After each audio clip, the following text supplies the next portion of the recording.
Everyone hits a bump in the road. What do you do with it? Be inspired as we explore the ways people experience, navigate, and manage the ups and downs and twists and turns in this road trip called life. Welcome to another episode of Bump in the Road. The basic podcast is always free. We also have a premium subscription called Bump 2 that lets you listen in on extended behind-the-scenes conversations with our guests.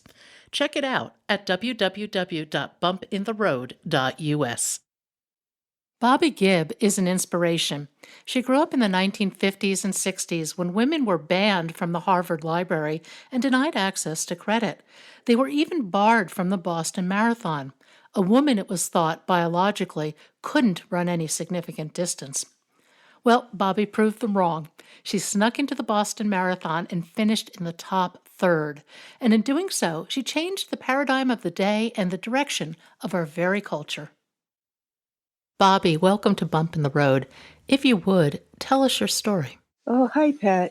It was so lovely of you to reach out to me. And I was so moved by your story, actually, too. And now your efforts to reach out to people with bump in the road. A lot of people have extremely bumpy roads, and their whole lives are filled with bumps. And somehow they find the courage and the strength to overcome these and live through them and find joy and happiness again. So, and I'm sure that everything that you do helps people along that path.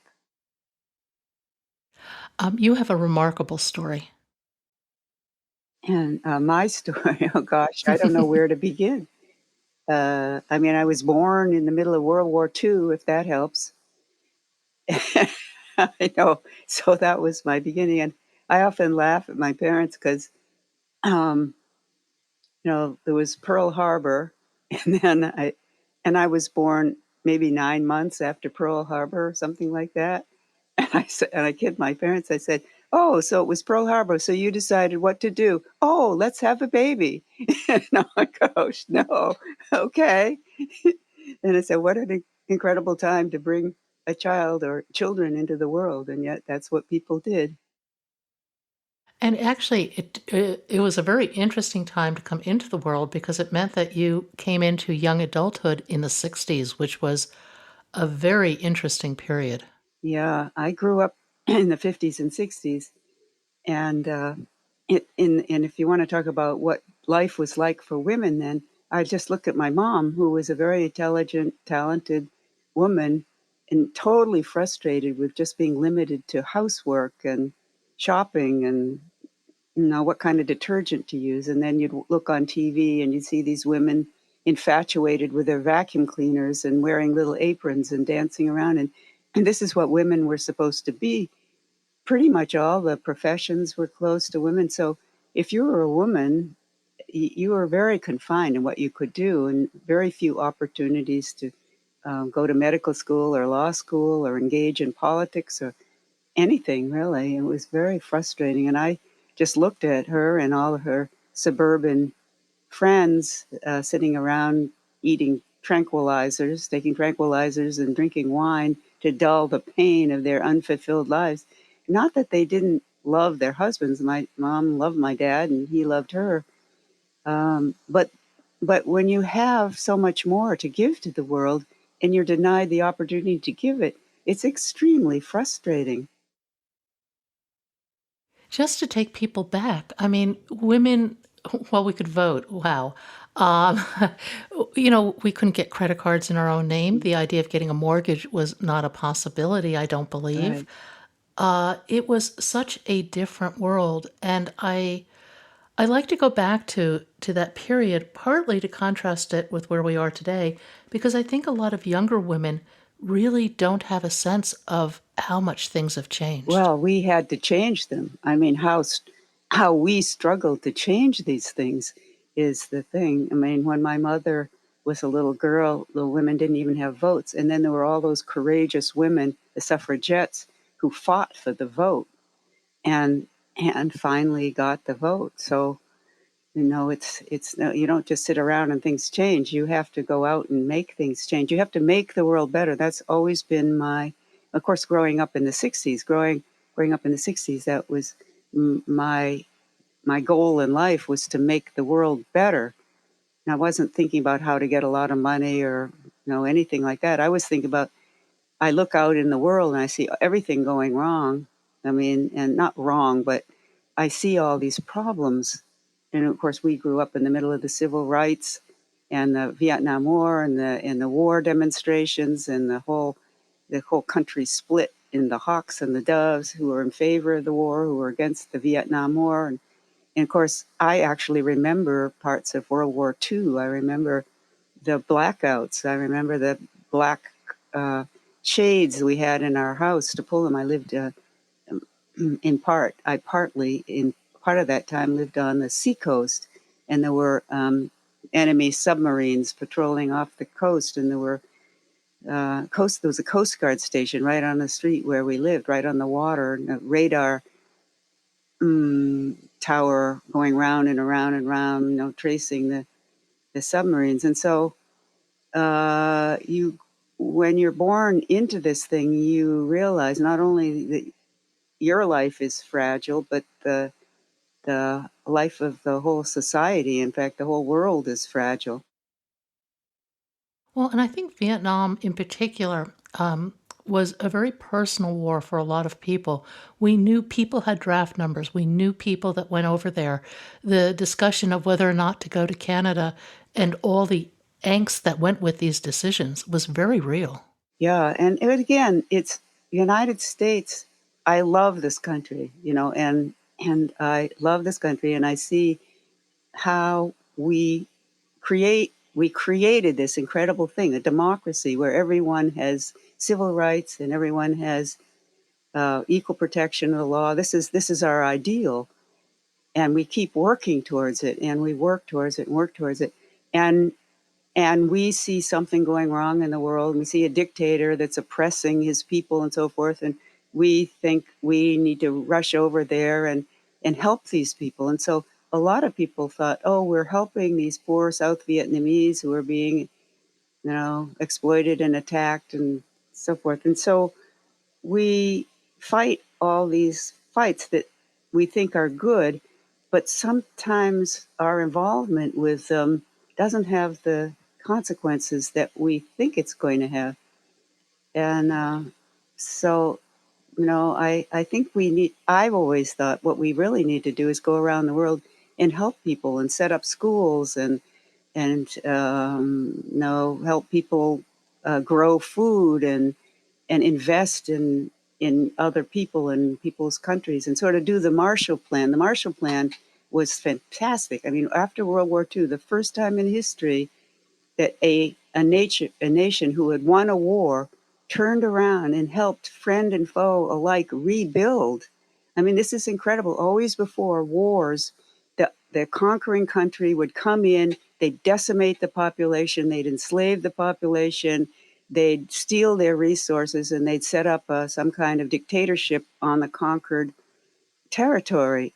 We didn't do that. We turned around and brought democracy to Japan and to Germany and to Europe. And we we tried to make the world better, and I have to give us credit for that. And I think that's what we should still be doing, working to make the world better and to reaching out to all people all over the world and offering uh, economic help to build flourishing democratic nations.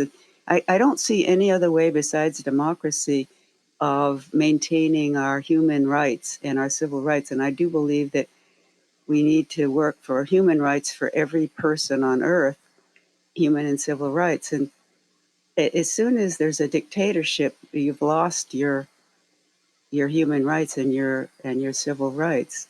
You're no longer a bottom up democratic nation. I mean, here the town I live in is a democracy. We have open town meetings. We all get together. We talk. We fight. We discuss. We decide what to do, where to spend the money. How much taxes to pay. What we have our own water system. So it's a democracy from the bottom all the way up through the state governments, all democracies all the way to the top.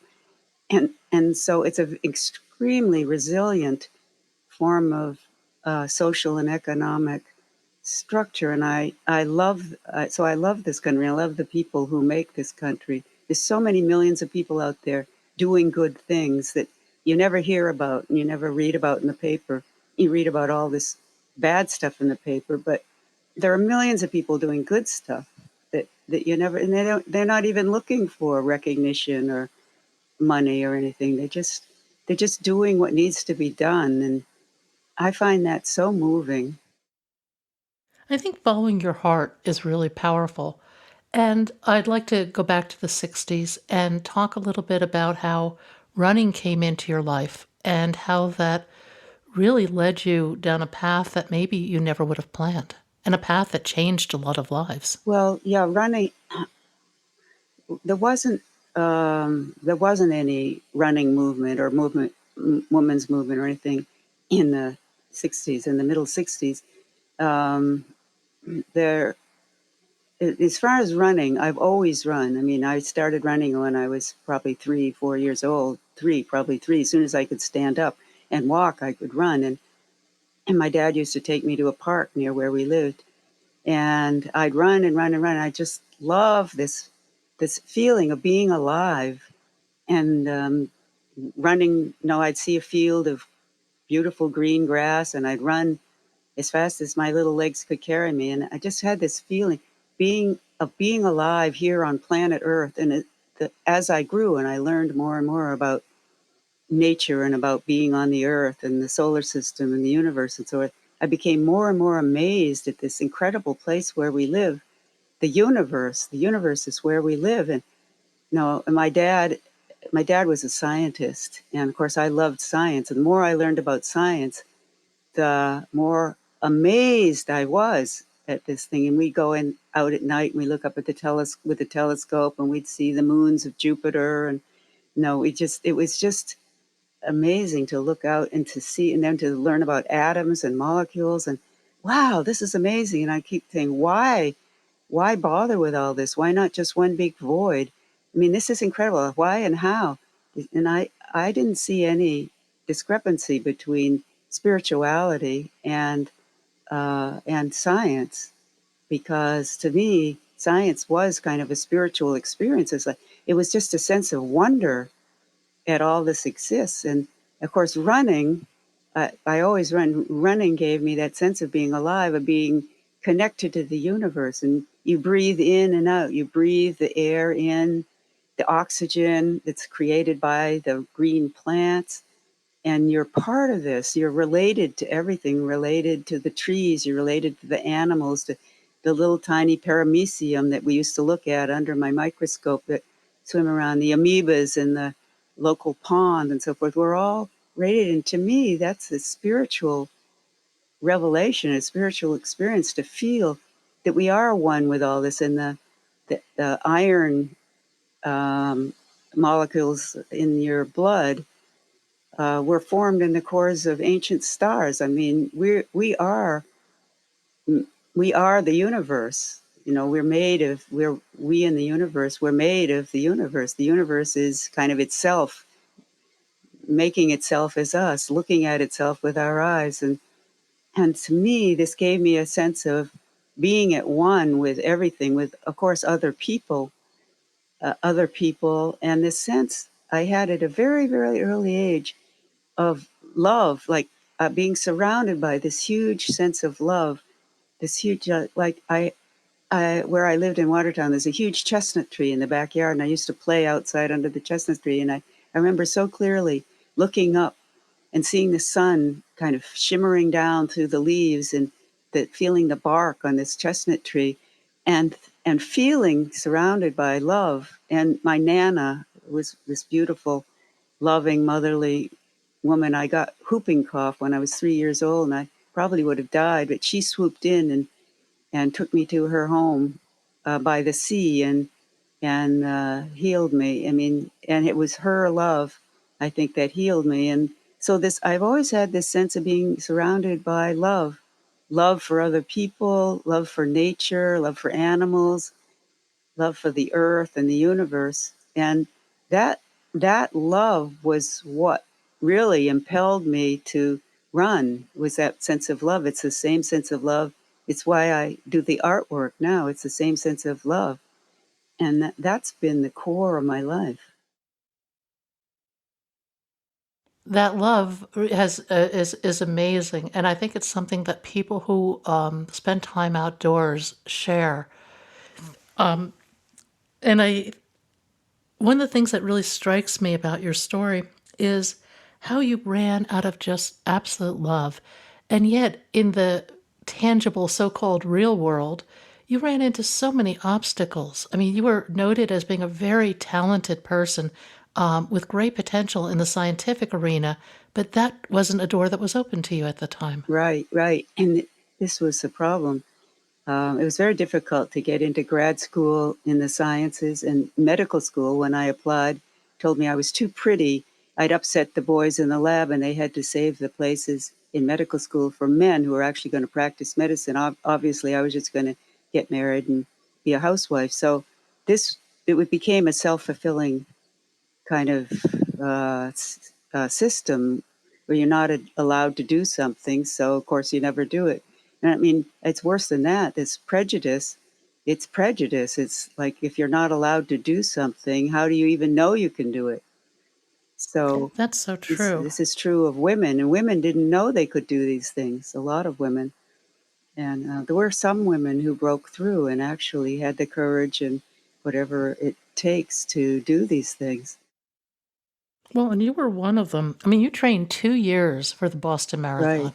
Right, I trained 2 years, and I took a and another thing that, was n not proper for a young woman to be running in, especially, God forbid, in public, and should she perspire, my heavens, this was beyond the social norm.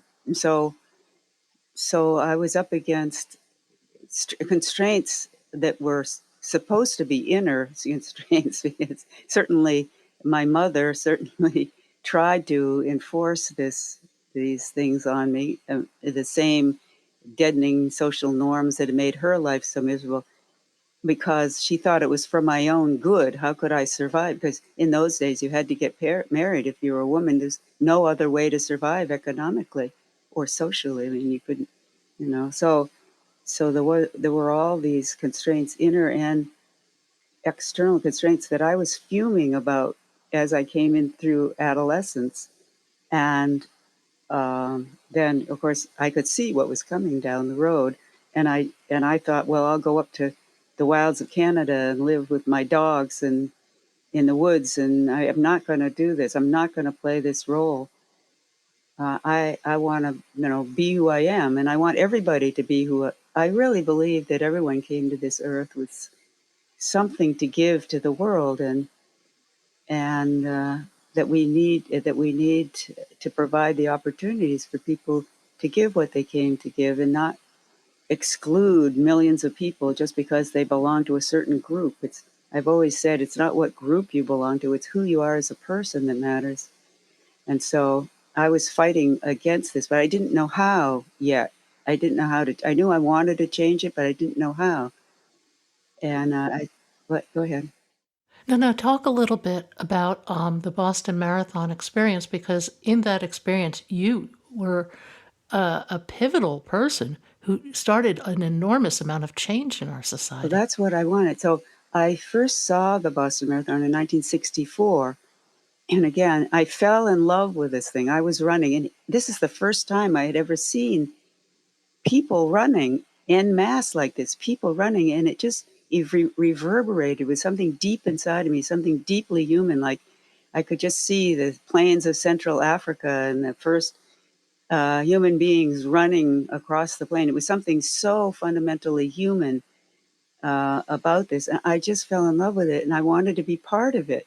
I Something deep inside of me said, "Run this race." And when I look back now at my young self, I think, how did I know to follow my inner directive, my love, the love that I had, that I was like falling in love. I'd fall in love with this marathon, and I followed that love, even though it was way, way outside the social norm. and there were a lot of obstacles. And at first, I didn't realize that women weren't allowed. I mean, I saw that it was all men, but I wasn't thinking men or women. I was just thinking people.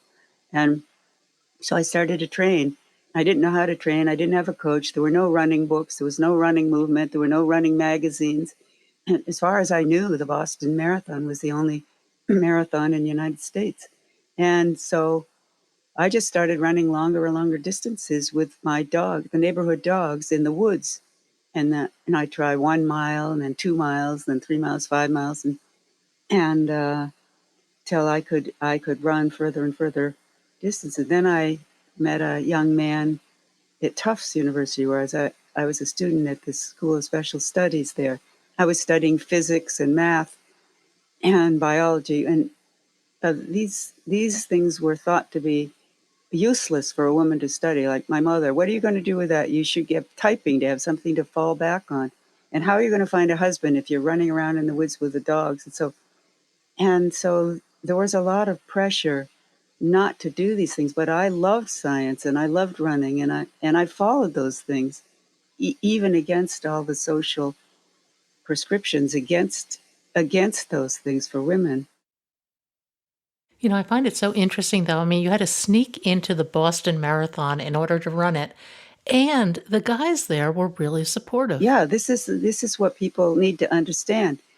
It was the social system was hurting men and women, and so I trained by going across the country, and I had my family's VW van. My parents went off on a sabbatical to first Florida and then England. So they would never have let me done if they were home. But so I took a trip across the country in this Volkswagen van with my Malamute puppy, and at night I slept out under the stars. I loved camping. I loved being out. I had been a camper as a adolescent, and I loved sleeping out. I'd sleep out under the stars, falling asleep with the earth under my back, looking up at the stars, and feeling this just immense sense of the infinity of the universe, and feeling at home on this planet and at home in the universe, the sense of being at home in the universe. And then during the days, I'd run wherever I was, all across Western Massachusetts and out across the Midwest, Ohio, well, West Virginia, Ohio, Indiana, Illinois, all the way across the Mississippi River, across the Great Plains. I had never seen the Great Plains before, this immense space where you could see for miles. And these wonderful people I would meet in the coffee shops and the truck stops all along the way, amazing people. That's what I wrote about, and some in my book. And I wrote all the way up. I could see the Rocky Mountains in the distance. And then I ran up over the Continental Divide. I ran up and down the Rocky Mountains and over into Nevada. And I mean, more stars than I had ever seen before. I mean, more stars than dark places. I mean, and this just blew my mind. This is incredible. This is where we live. This is our being, and this is amazing. I mean, just this is what I wanted to find. Like I was looking for, why is it all here? How does this manifest? How is this happening? And to me, it was manifesting out of a huge, vast love that's beyond our understanding. And I was following this love deep into the wilderness, and then I wanted to see what the land looked like before human beings had built freeways and billboards and so forth. And I wanted to experience that feeling, and I did. I went all the way across the Sierras and down into California, and jumped into the Pacific Ocean. It's just an amazing way to train for a marathon. Amazing trip. Well, and the thing too, that is so interesting about traveling, prior to 2000, 2005, is there was no internet. Right. There was no Google or no internet to speak of. Um, and it was a very different experience. There were surprises along the way. It was travel, I think, during that period was an act of discovery in a way that I'm not sure we still have that. I don't know if we do or not. You know, but I know then it was. I mean, I'd never seen. I wanted to see the country. No, I want some of my ancestors had gone by covered wagon out west. And I just love this country. I love the land. I love the people. I love the earth. And so I just wanted to see it, but also to train for the marathon. And we had no cell phones. And I think I was out there running in the wilderness, miles and miles and miles from anyone.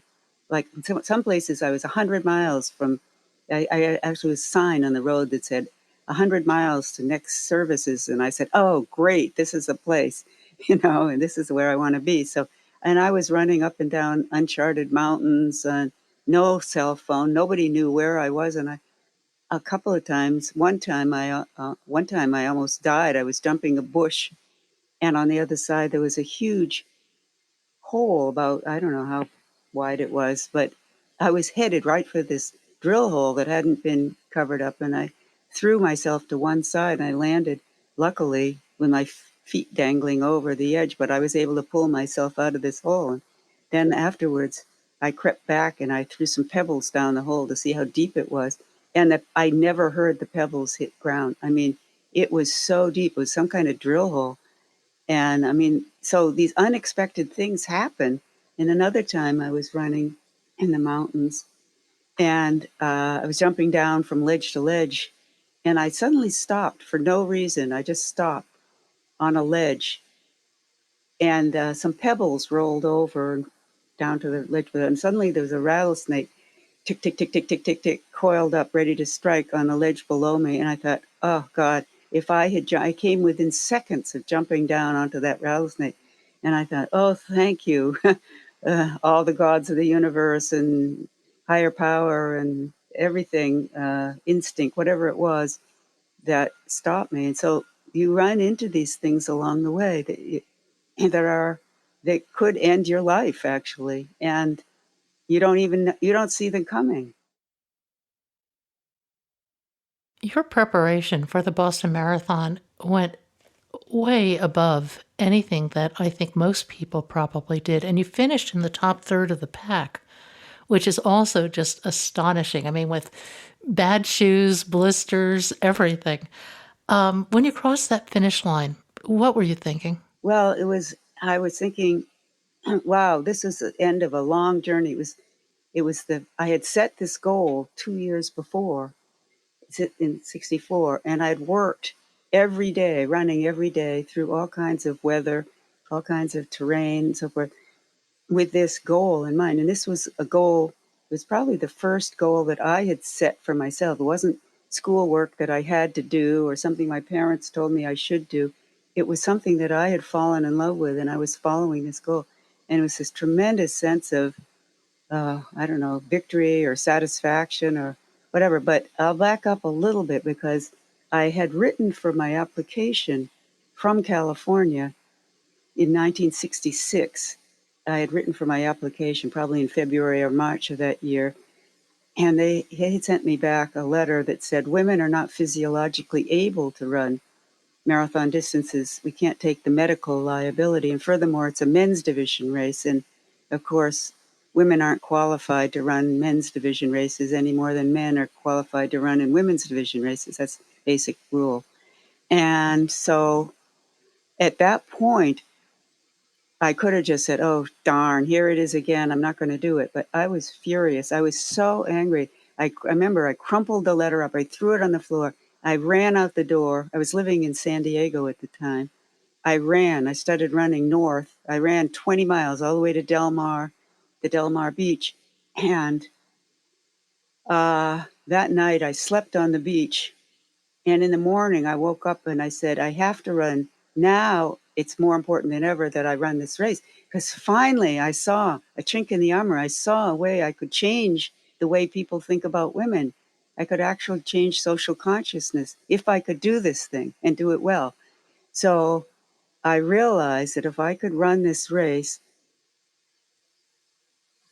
and do well, that it was going to change the way people thought about women. And this would be a social statement. This was, if I could change the way people thought about this, if I could throw this misconception about women into question, it would throw all the other misconceptions and prejudices about women into question. I mean, are they really too stupid to go to law school? Are they really too weak to go to medical school? No, all this stuff. Are they so all these prejudices that have been used for centuries to keep women in a kind of subjugation?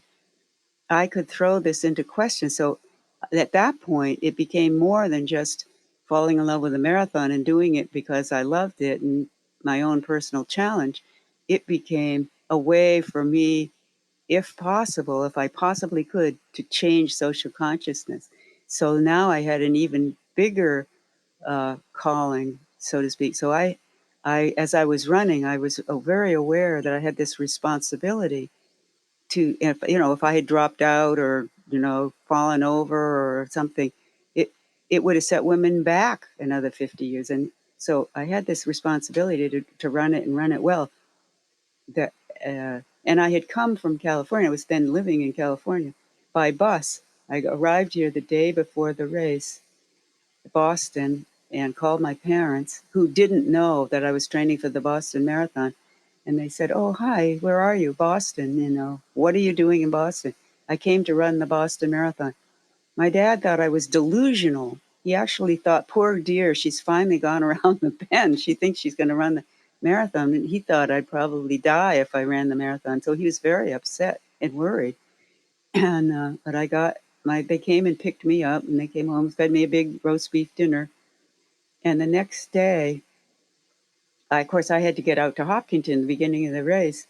And my dad he had to go to a sailing regatta, so he left. My mom was in the kitchen. And Mom, you have to take me out there. I've trained for 2 years. This is going to help to set women free. No, and somehow I got through to her, and I could see she was moved, and tears came into her eyes. And finally, she was on my side. She said, "Get the keys, get the keys. Okay, I'll drive you." So she drove me to Hopkinton, and we talked for the first time in years. And she actually, she said, "Well, I always admired and envied your spirit, but I thought for your own good, I had to kind of break your spirit and make you conform to all the social norms in order to survive as a woman." And she said, "Thank God I failed," she said. And, we hugged for the first time in years. And she dropped me off in outskirts of Hopkinton. And I was wearing my brother's Bermuda shorts and a blue hooded sweatshirt. I think you know this story. And I had new boy size 6 running shoes that I'd gotten in San Diego because I had met someone out there who had said, "You can't run in those heavy nurses' shoes." I trained in nurses' shoes. Nurses' shoes, the only sturdy shoe I could find for women in those days, Red Cross nurses' shoes.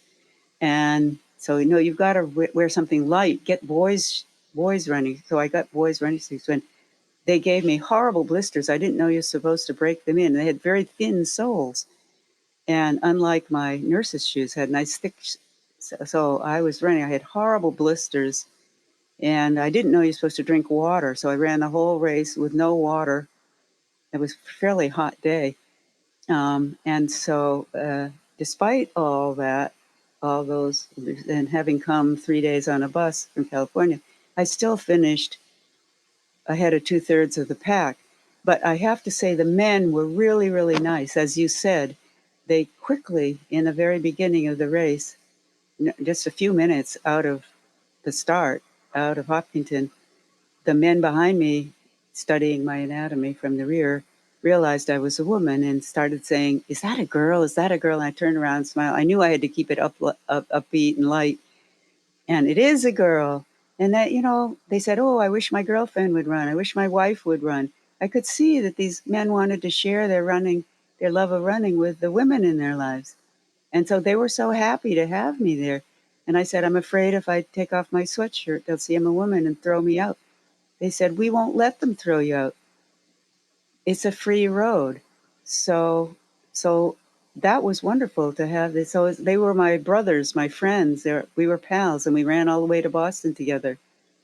Like, I wanted to show the world that men and women, we don't have to be fighting this stupid war of the sexes. We can really do things together. We can share all of life together. I mean, Men weren't allowed in the delivery room in those days. Women weren't allowed in the boardroom in those days. Women, so I wanted men and women to work together, and so that everybody can be all a whole person. They can be all they can be. If you've got a woman who's a mathematical genius, she can be a mathematical genius and find a job and get the training she needs. And if you have a man who wants to be a nurse, then he can be a nurse. I mean, I have a cousin now who's a male nurse, and it's a beautiful, beautiful man, and he loves his work. I mean, this division into these little narrow stereotypes was just it's stifling to men and women. And so this is one way that I could kind of help the world to break out of these stereotypes and into something where every individual can become who they are, all that they can become. That's what democracy is all about. The individual.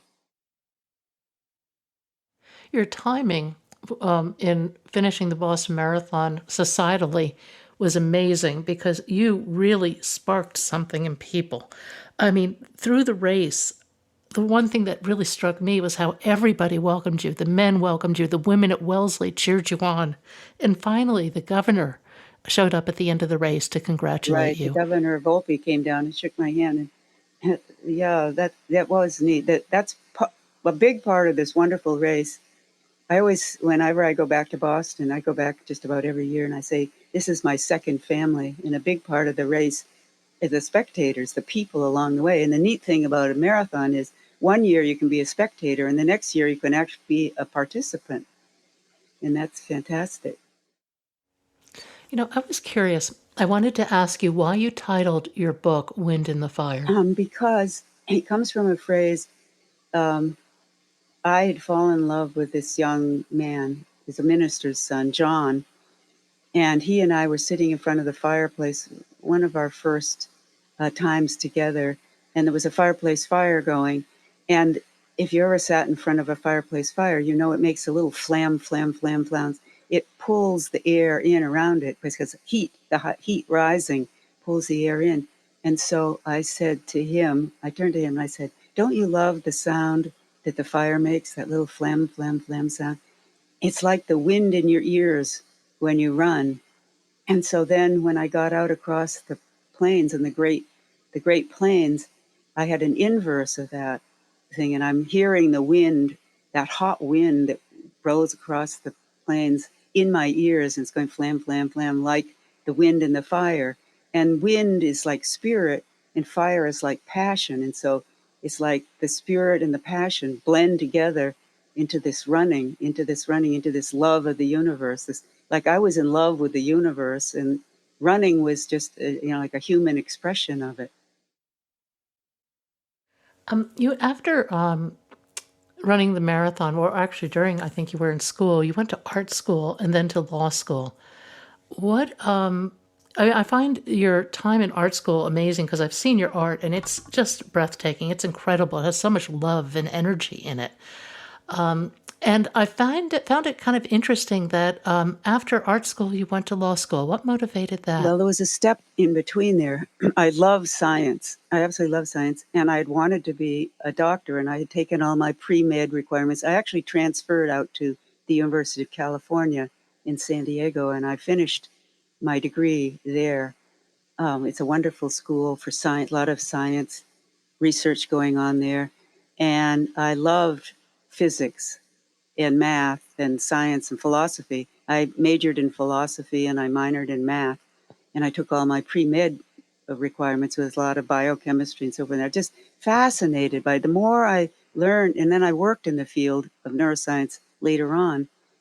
Fascinated by, I mean, if you look closely at what a cell does, it's just amazing. There are all these little molecules running around and folding and unfolding and attaching and unattaching as though they know what they're doing. I mean, this is incredible. How did this ever come to be? I mean, there's an intelligence there that's just intelligence to nature or divine nature, whatever you want to call it. To me, we're talking about the same thing. It's this miracle that's beyond our understanding. We're just talking about it in different languages. And I find that with all the religions, it's just different words and different languages just to describe the thing that I think everybody feels, this sense of wonder and awe, this sense of love, this sense that we're living in a miracle, really, when we take time to stop and realize that even in the present moment, you come into the present moment and you feel it. There's this love all around you. This is like, this thing is coming into being. This thing is manifesting all around us with love everywhere. And so, I mean, this just fascinated me. So when I couldn't get into medical school, then I thought, well, I'll go to law school. Law schools were just beginning to open up then at the early 70s. And, uh, and I thought, well, I was also working, trying to save the environment. When I lived in California, I was trying to save a stand of ancient redwood trees. And I was thinking, oh, these beautiful trees, these incredible 1,000-year-old trees. And they were going to cut them down. No, this is a sacrilege beyond comprehension. So I thought if I was a lawyer, I could help. I would be much more useful at helping to save these things. So I decided I'd go to law school, and I did. And so what I did when I came back to Boston was I worked at MIT during the days with Jerry Lettvin. Jerry Lettvin was a great neuroscientist because I love neuroscience. I I wanted to find out, how is it that the brain works? How are we conscious? How do we have this subjective experience from the inside? I was fascinated. I'm fascinated with this. Nature has evolved and into this incredible complex system that, from the outside looks like a bunch of pink grayish mass, and from the inside we're having all these experiences. We can remember mathematical equations, we have feelings, we feel love, we feel hot and cold, we sense odors, we touch, we see, we hear. This is, to me, this is beyond miraculous. And so I wanted to study neuroscience. I wanted to find out, how does this work? And Jerry was one of the great neuroscientists of his time. And so I was working with him during the days, and at night I was going to law school. And partly the law school was pragmatic because I wanted to have a way of supporting myself. Even though I was married, I wanted to be able to support myself and pull my own weight. I didn't want to just be dependent on someone else. And so that's and so that's how I got into the law. And I had already done the art in the early 60s when I was at Tufts. Again, I was studying science, physics, and so on. But Tufts University was affiliated with the Museum of Fine Arts School. So I was going nights to the Museum of Fine Arts School studying drawing. And then I shifted over to the day school. I studied sculpture. I love sculpture. There's something, I feel that same thing when I'm doing a sculpture. It's so primal, and you're working with clay. You take this lump of clay and you form it into a person running, or, I mean, the human form, or somebody's portrait. And again, it was this sense of love just pouring down through me. Or whether I'm doing a painting, I feel like I'm again connected. This love of the universe, this love of this person. So it's pouring through me onto the canvas, almost like it's not me doing it. It's like it's the love of the universe coming through me onto the canvas or into the clay. And that's the way I feel when I'm writing too. When I'm writing things too. It's like I'm taking dictation from somewhere. It's it's a funny thing. I think many people feel this, and so I mean, so that's how I got from the art first, then the neuroscience, and uh, and then of course, I mean, I couldn't get into medical school, and then it was the law. The law is both a practical way of making a living and also as a way of it, that at first helping the environment, but then I got into intellectual property law, which I could use my science and help people who are inventing things, making patents and so forth. So that it worked out really well. One of the things I love about your book is how you're constantly exploring this idea of consciousness. Yeah. Knowing what you know today, how would you define that? It's hard to define. It to me, it's an innerness of experience. And the question, I mean, we to put it a different way, we think we have an objective view of the outside world, but we don't. All we have at our disposal, we being whoever we think we are inside our brain, which is a bunch of neurons, basically. What we have is the sensory data that comes into through our senses, whether we're reading a book or we're touching something or we're seeing something visual, we're thinking inside our brains. We have this internal activity of all these neurons. So how this is human consciousness. How do we have this inside view of something that we are constructing? People think, and this is one thing, I studied color vision, of course, being an artist that fit with, but I studied color vision with Jerry Litvin, and I'm thinking, I'm reading all these papers, and everybody's talking about color as though it's in the outside world, the blue sky, the green grass, or the red dress, and so forth. And I'm saying, all that comes into your eye is a bunch of photons at different wavelengths, little waves of light coming into your eye. Your eye, which is part of your brain, actually, your eye and your brain create this subjective experience of color out of these little bits of energy that are falling on the retina. And this, to me, was miraculous. So it's this inner viewpoint, if you will, this inner subjective viewpoint that we have of the workings of our own system. It's like if you trace back up with through the eye, say you trace it further and further back up through the optic nerve, so up to the visual cortex and the second visual cortex and the third visual cortex, and then across the brain.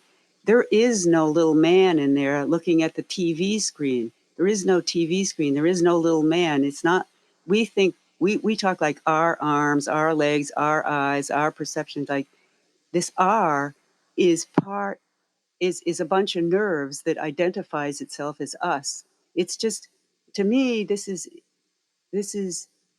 amazing that this is a system that's looking at itself, and this is this kind of recursive causality that I've seen in nature over and over and over again, where the system itself is looking at itself. I remember going into the woods at an early age, and my biology teacher had said, we don't understand, no one understands what life is. And I remember I went into the woods and I sat there for hours and hours looking at a piece of moss.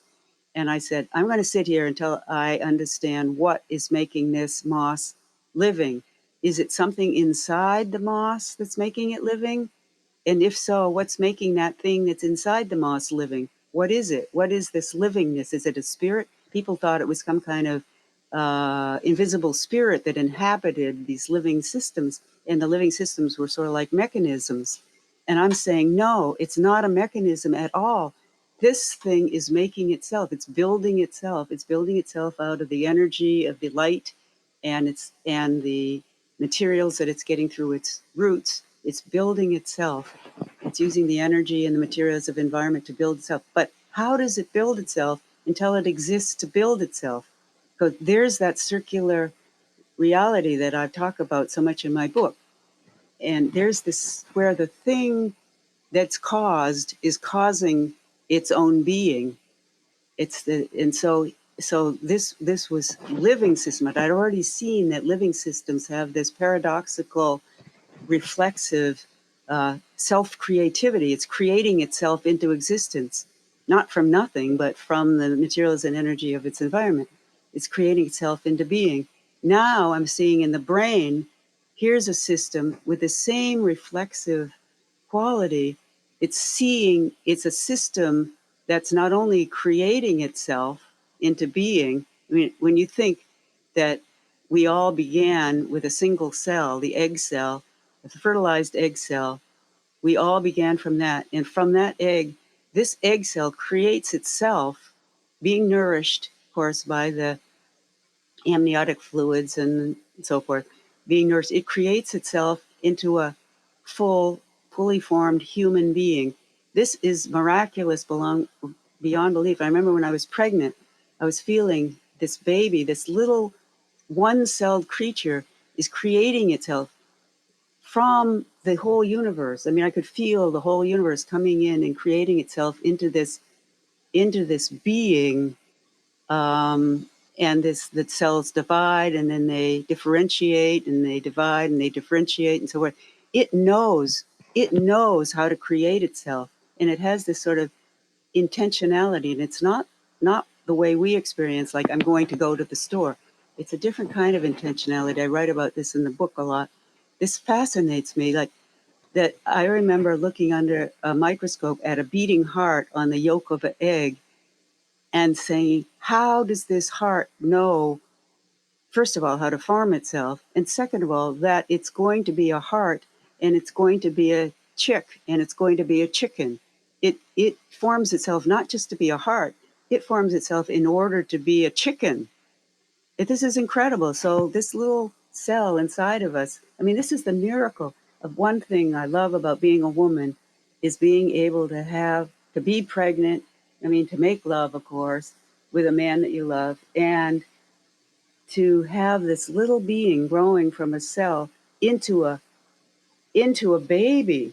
I mean, this must have felt incredibly miraculous, especially to, I mean, can you imagine early people who didn't understand the science of it? It's just like, wow, this little human being coming out of another human being. And so, this whole idea in nature of these systems that create themselves. And so, the consciousness, I see it the same way when I was studying at MIT, this thing I'm seeing that this brain not only creates itself, it's created itself, first of all, from this little egg cell that's become a whole human being that includes the brain as part of the body. And now this brain is viewing itself from the inside. It's this from the insideness, this subjective from the insideness that really, to me, is the central core of consciousness. From this, so insideness. And so then I thought, well, how could you take systems that are purely external and put them together, and suddenly, miraculously, comes this internal this ability to view subjectively. So the position that I took, the point of view I finally came up with it, that this ability to view from the inside must be fundamental somehow to the whole nature of reality, of being itself, so that even the photon has some kind of innerness to it. And so it and then it combined, you know, it has the atoms that have some kind of innerness, and the molecules have some kind of even more complex innerness, and so forth. And as the system becomes more complex, the the inside view, so to speak, the innerness, uh, the subjective innerness becomes more complex. So we have this system, which is the brain, which is now viewing its own activity from the inside, because that's all it has is its own activity in there. And that activity is impinged upon, of course, by all the sensory data that's coming into it. But the sensory data doesn't cause the innerness. The innerness is already there. No, it's pretty amazing. I mean, it would speak to the fact that we live in a conscious universe Yeah. and all these roles that we play, all these personas, these identities that we have are really superfluous relative to just that essence of consciousness. Yeah, yeah. And of course, but it's not human conscious. I mean, there's all kinds of consciousness, fly consciousness, tree consciousness, but it's not what we think of as conscious. It's an innerness, but it's not necessarily human consciousness. And what the consciousness of the universe is something that's at the present moment and probably forever beyond what we're understanding. To me, it feels like love. That's my word for it, because it's love. It's this sense of loving presence, if you will, that out of which is manifesting all of existence. But it's to me, it's a loving thing. If you were to give some advice to a young woman today, what would you say to her?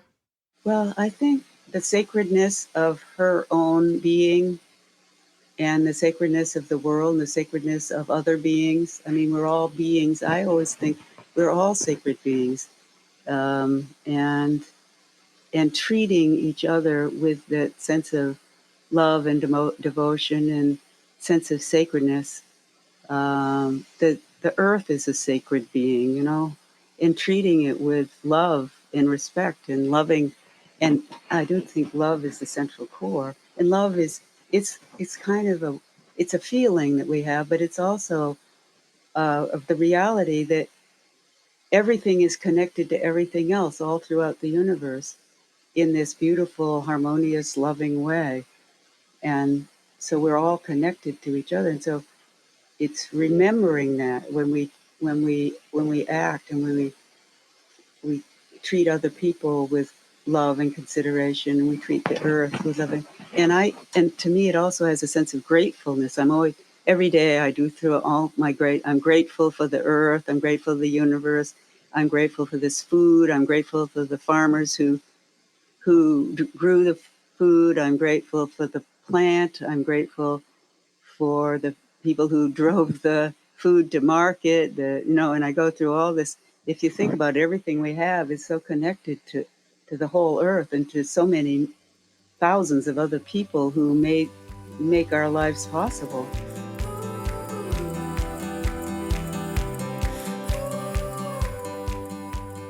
Thank you for joining us today.